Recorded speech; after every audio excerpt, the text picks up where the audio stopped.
Terungkap, pembunuh Dr. Shanti sempat lepas bra korban seusai mengikat tangan.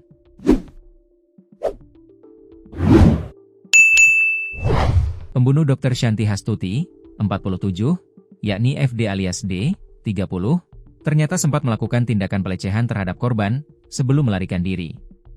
D sempat membuka bra korban setelah mengikat dan menyumpal mulut korban. Fakta baru tersebut terungkap saat Polres Gayo Lues menggelar konferensi pers atas kasus kematian mantan ibu Bayangkari itu, di Mapolres Gayo Lues di Blangsere, Kamis, 26 Maret 2026. Dr. Shanti Hastuti yang merupakan warga desa Raklunung Kecamatan Blangkejeren, Kabupaten Gayo Lues itu, dibunuh pada Senin, 9 Maret 2026, sekitar pukul 4 waktu Indonesia Barat. Pelaku pembunuhan adalah FD alias D, yang merupakan tetangga dekat korban.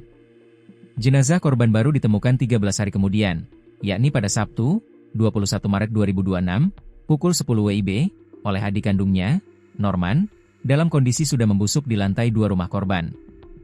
Dikutip Tribun Lampung, Co.id dari Tribun Ayo. Kapolres Gayo Lues AKBP Hirowo didampingi Wakapolres Kompol Edi Yaksa dan Kasat Reskrim Ibtu M. Abidinsyah, menjelaskan bahwa motif awal tersangka adalah pencurian. Hirowo mengungkapkan, saat melakukan aksinya, tersangka tertangkap tangan oleh korban. Keduanya sempat saling bertatapan. Karena terkejut, korban berteriak meminta tolong, sehingga tersangka langsung mendekati korban sambil mencekik lehernya dan menyebut, "Jangan berteriak nanti kubunuh." Namun, korban tetap berteriak. Tersangka kemudian memasukkan 2 jari ke mulut korban hingga korban terjatuh ke posisi miring ke kanan. Pelaku lalu menindih korban. Korban sempat melakukan perlawanan dengan menggigit jari tersangka, namun pelaku terus melanjutkan aksinya hingga korban tidak berdaya.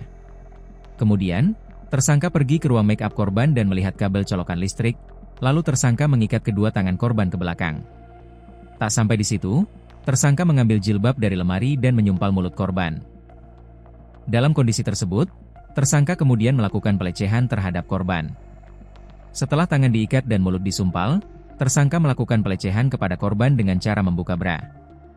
Lalu tersangka menutupi wajah korban dengan menggunakan selimut warna pink motif Hello Kitty, ujar Hirowo.